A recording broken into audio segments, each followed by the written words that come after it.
Bismillah. Baik, pada video sebelumnya kita udah menyelesaikan modul 3 itu storage layer, kemarin pakai S3. Nah, sekarang kita coba explore modul 4. Nah, modul 4 ini sebenarnya bercerita tentang EC2 ya kebanyakan. Cuman pada lab yang pertama, lab terpandu ini kita coba mengeksplor IFS dulu. Nah, nanti untuk EC2-nya nanti akan kita coba kerjakan di lab tantangan. Baik, kita mulai dari sini. Ini kita start lab dulu, nggak apa-apa sambil nunggu. Baik, guided lab introduction, jadi memperkenalkan Amazon EFS ya, Elastic File System. Kalau di Linux itu namanya NFS, Network File System.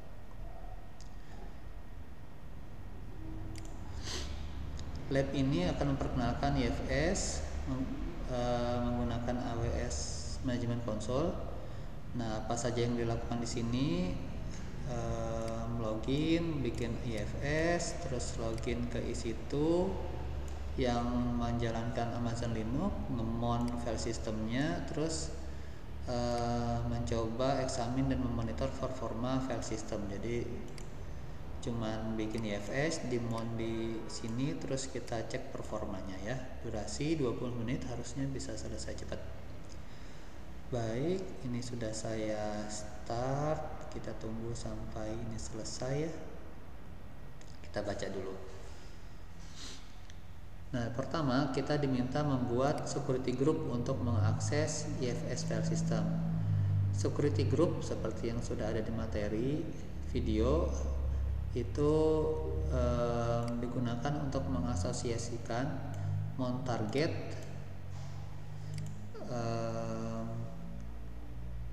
supaya bisa masuk akses ke EFS-nya. Nah, untuk protokolnya itu TCP, portnya 2049. Nah, 2049 itu port defaultnya NFS ya. Jadi sebenarnya EFS ini di bawahnya menggunakan NFS aslinya. Security group ini yang kita akan bikin, configure dan pasang ke EFS mount target. Pada list management console pilih EC2. Oke. Ini udah selesai ya muter-muternya. Kita klik S. Setelah masuk EC2 nanti di sebelah kiri pilih security group. Oke. Tunggu sebentar.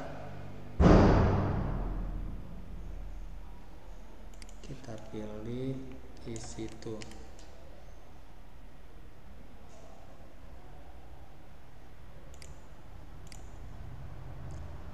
Terus nanti pilih security group ya di samping kiri. Terus copy security group ID EFS client ke text editor. Oke deh. Security group kita cari di sini.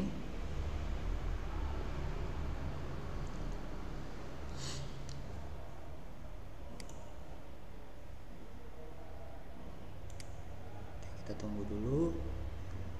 Nah, di sini diminta mengcopy ini doang nih.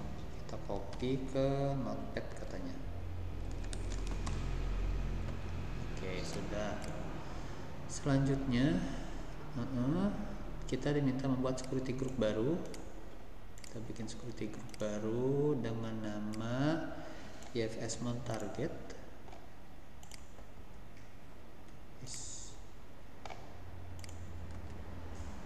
Terus deskripsinya oke, boleh kita copy. PVC-nya pakai lab PVC. Terus pada inboundul kita diminta menambahkan tipenya NFS, source-nya custom, terus dipaste security group ID tadi ya. Tipenya NFS. Oke. Source-nya custom. Terus di sini diminta mempaste ini. Oke. terus nggak usah ya, ini aja ya. Terus create security group. Nah ini pilih create security group. Udah selesai bikin security groupnya. Kemudian kita membuat IFS-nya.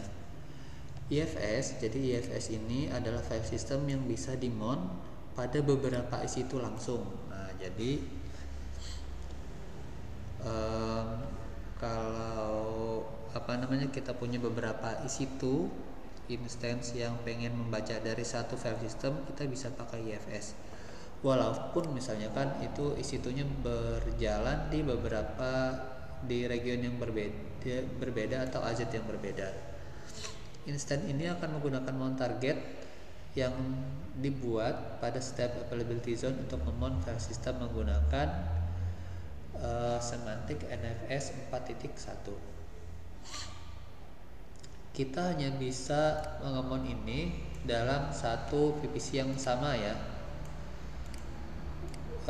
Baik file system dan VPC harus berada dalam region yang sama. Oke, pada service kita pilih IFS. Kita cari aja di sini IFS. Kita buka di tab baru. Terus pilih create file system. Oke. Terus pilih customize ya. Nanti uncheck enable automatic backup.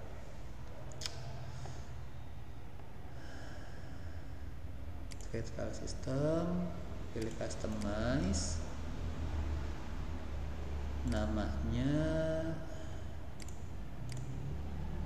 nggak diisi, nggak apa-apa, dihilangin ini. Terus lifecycle manajemennya pilih none aja.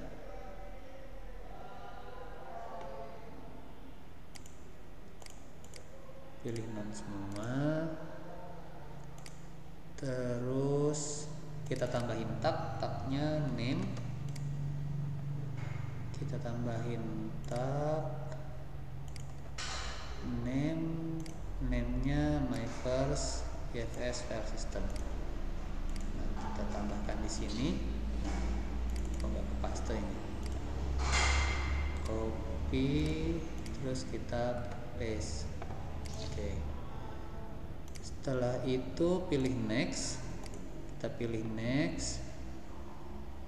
Waduh, banyaknya isinya. Pilih PVC-nya lab PVC.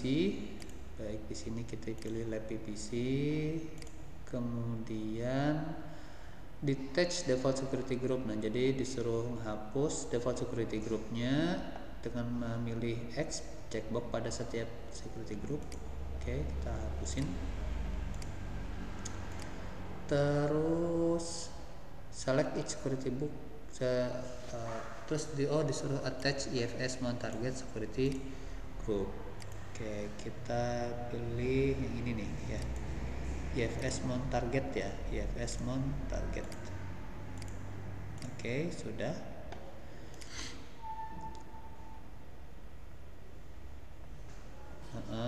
Pilih tombol next. Oke.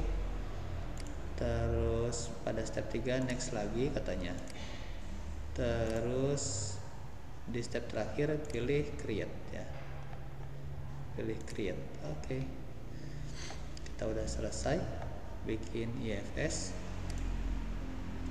Selamat, kita sudah membuat IFS di dalam lab PVC ya, dan mount target di setiap lab PVC subnet. Oke, disuruh menunggu beberapa detik, nanti statusnya akan menjadi available. Ini statusnya udah available belum? Kayaknya udah nih, udah hijau ya. Is available nih udah.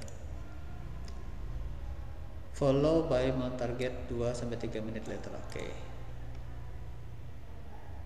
Selamat. Proses ke langkah selanjutnya setelah mount target state-nya itu sudah jadi available, terus disuruh nge-refresh. Oke deh, nggak apa-apa. Langsung kita ke sini. Nah, di sini kita diminta untuk connect ke EC2 instance menggunakan SSH, ya kan? Kalau kita baca di sini untuk pengguna Windows itu perlu download file ppk-nya, terus download PuTTY ya. Jadi nanti kita connect ke EC2 instance-nya menggunakan PuTTY, terus pakai file private key. File private key-nya nanti bisa kita download di sini. Kita klik show sesuai instruksi ini. Terus kita download ppk file. Nah, di sini. Kita bikin folder baru aja di sini. Lab 4 terpandu ya. Kita simpan. Kita tutup. Oh ya, di sini dia juga bilang ada IP public EC2-nya yang ditampilkan. Oh, ini sudah ada, kita copy. Jadi EC2-nya ini udah dibikinkan sebelumnya. Kita tinggal ini aja, tinggal nge-remote aja. Kita buka PuTTY. Nah, di sini di sini supaya PuTTY-nya ini lebih lama, period of time-nya kita diminta mengubah pengaturan di koneksi. Terus di sininya diisi 30 detik. Oke. Habis itu masuk ke bagian session. Di sini kita copy IP public-nya ini tadi, taruh ke sini. Terus balik ke connection lagi, terus expand SSH,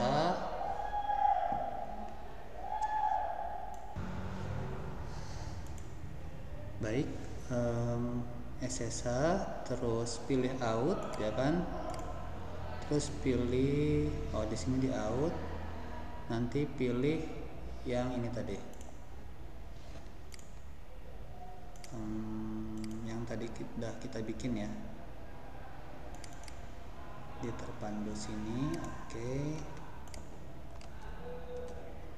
kita klik browse,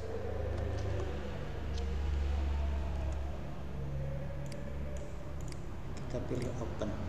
Nah, kalau sudah, pilih open lagi. Oke, kalau ada beginian pilih accept. Nah, username-nya EC2 user ya, username-nya EC2 user. Passwordnya nggak usah, nanti dia akan langsung login. Dia loginnya menggunakan file private key tadi yang kita pakai, jadi nggak pakai password lagi ya. Oke, ini untuk di Linux, kita lewati aja. Nah, sekarang kita membuat folder dan memount folder tersebut di IFS ya. Amazon IFS support NFS versi 4.1 dan NFS 4.0 ketika kita nge-mount ke file system di EC2 instance. Meskipun NFS 4.0 itu support, kami merekomendasikan menggunakan NFS 4.1 karena ini yang lebih baru dan lebih aman kayaknya ya.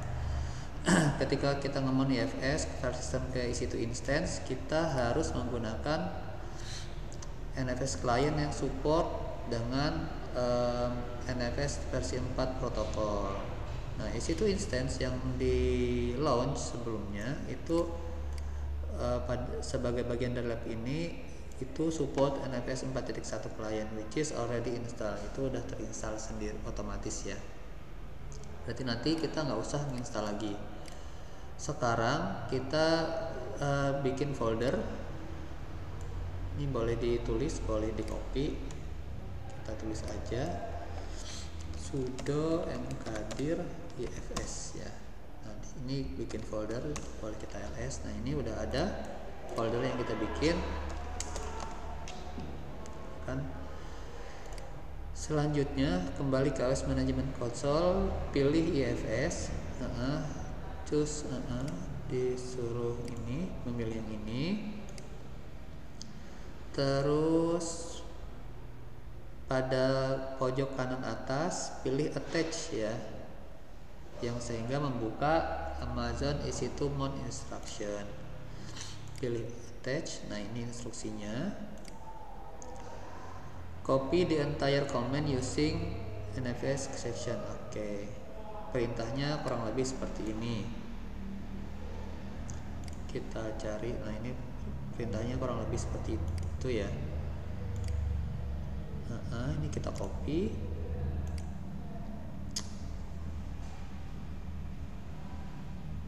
The private pseudonym command uses. Oke. Terus diminta paste komen tersebut di sini. Klik kanan ya, pastenya tadi klik kanan terus enter. Kita tunggu. Oke.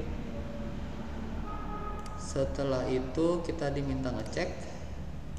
Kita copy, terus kita paste nya klik kanan. Nah, ini kita sudah lihat bahwa ini kalau kita agak besar, folder home EC2 user terus EFS yang barusan kita bikin tadi itu sudah termount ke situ file system dari NFS ini tadi. Nah, yang dari yang kita bikin di sini tadi sudah masuk ke sini. Gitu, sudah connect ya kan? Atau kita juga bisa pakai perintah yang ini.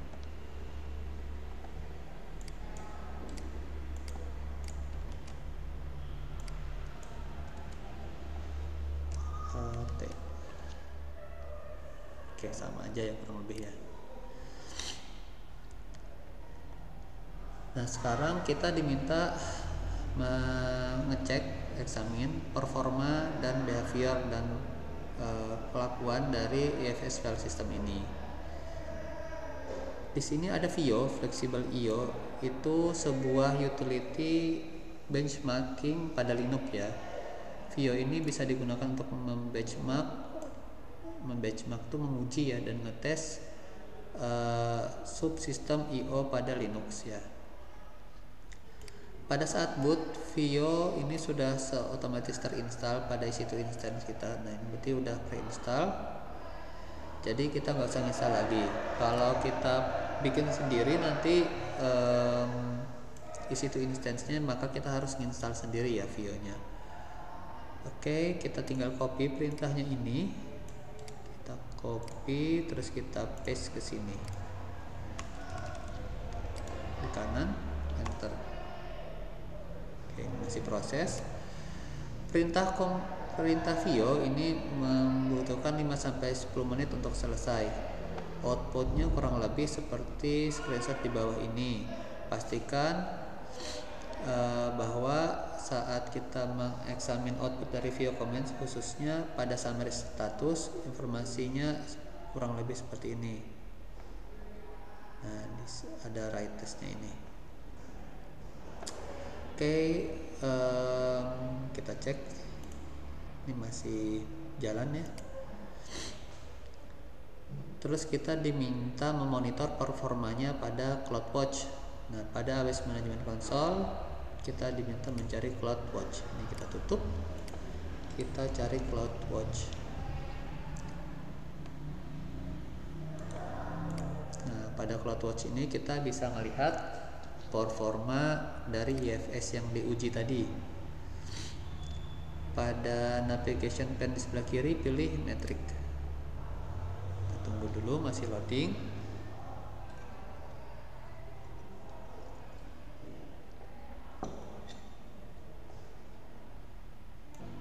Nah, di sebelah kiri pilih metric, terus pilih EFS. Nah, mana pilih EFS? Di sini nggak ada. Kita pilih semua metric dulu deh.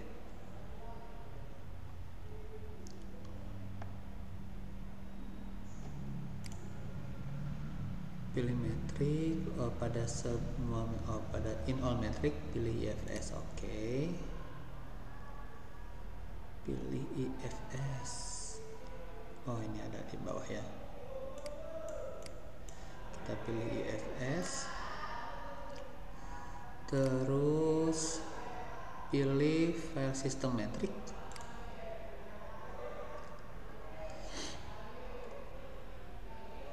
pilih file system metric yang ini, terus pilih baris yang namanya permitted throughput, pilih baris yang namanya permitted throughput.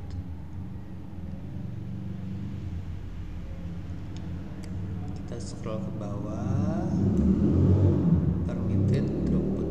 Oke, kita suruh dipilih, terus diapain?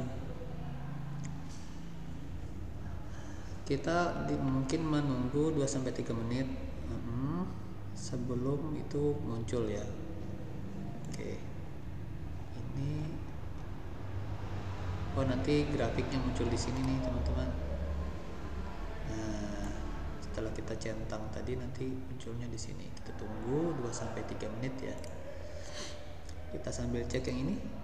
Ini udah selesai nih. Pada grab pilih dan drag di sekitar data garis, data line ya. Kalau kita nggak melihat garis grab ini, adjust time range, disesuaikan dengan waktu kita menjalankan view comment tadi, perintah view tadi lah. Jadi di sini sebenarnya kita pengen melihat grafik penggunaan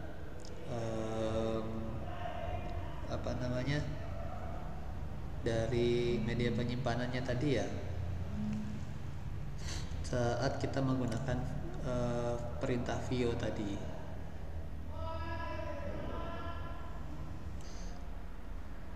Oke, kita refresh lagi coba.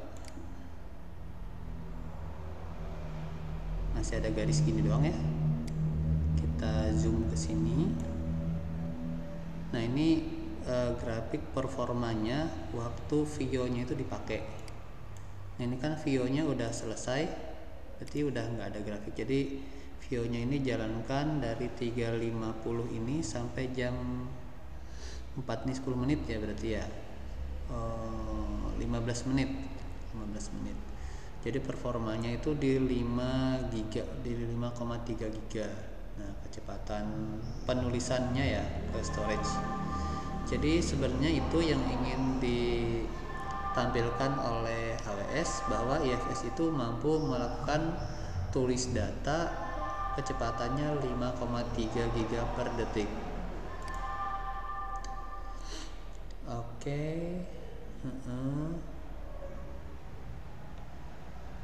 Baik, kita diminta inspek ke yang lain lagi.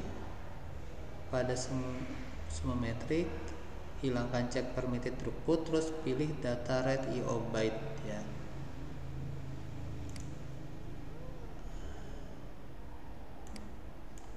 Ini dihilangin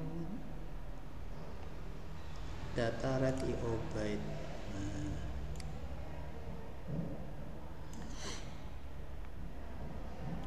kita refresh.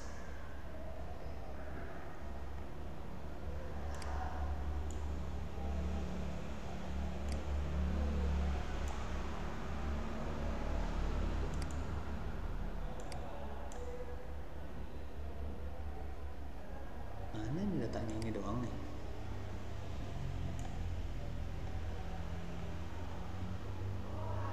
Inilah data write IO byte lah. If you do not see, search to find it. Choose graph metric tab. Oke, setelah dipilih tadi, ini graph metric.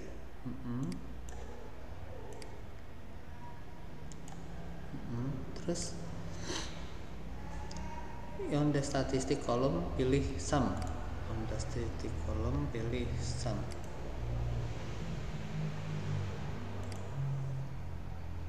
Terus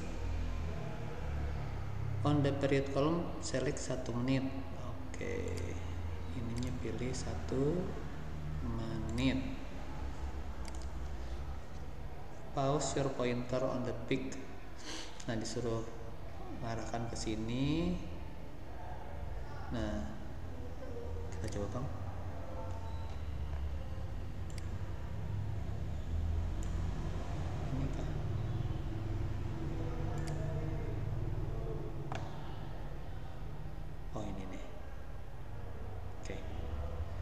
Apa itu artinya?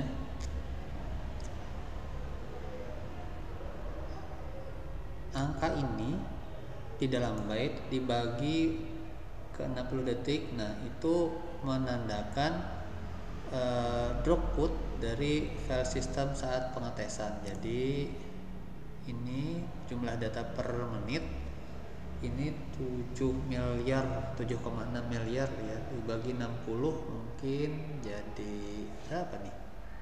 Bisa dibuat gimana nih? Kita klik, kita copy, kita masukkan ke kalkulator,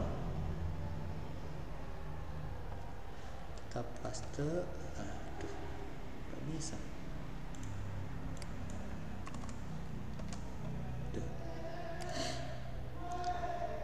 Kita bikin gini aja deh.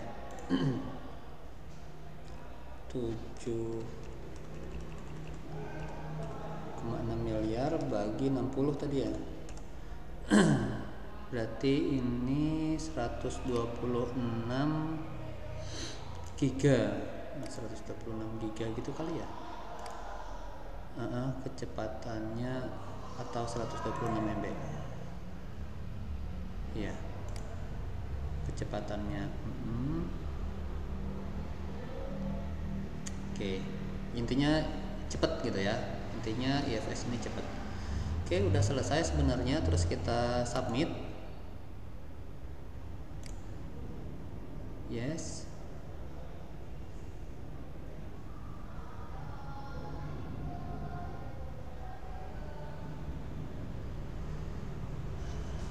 Kita tunggu hasilnya.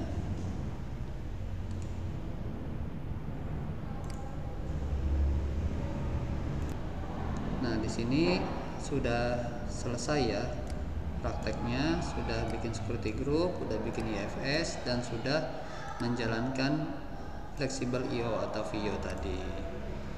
Ini sudah bisa kita close, ini kita boleh logout, terus di sini boleh kita cek grades dulu sebelum kita nlab. Kita pastikan dulu nilainya masuk ya teman-teman, jangan gegabah nlab terus ternyata gradesnya masih belum masuk nih, itu kasihan kalian. Lab 4, nah ini udah 100 nilainya, baru kita boleh nlab. Oke, sudah selesai.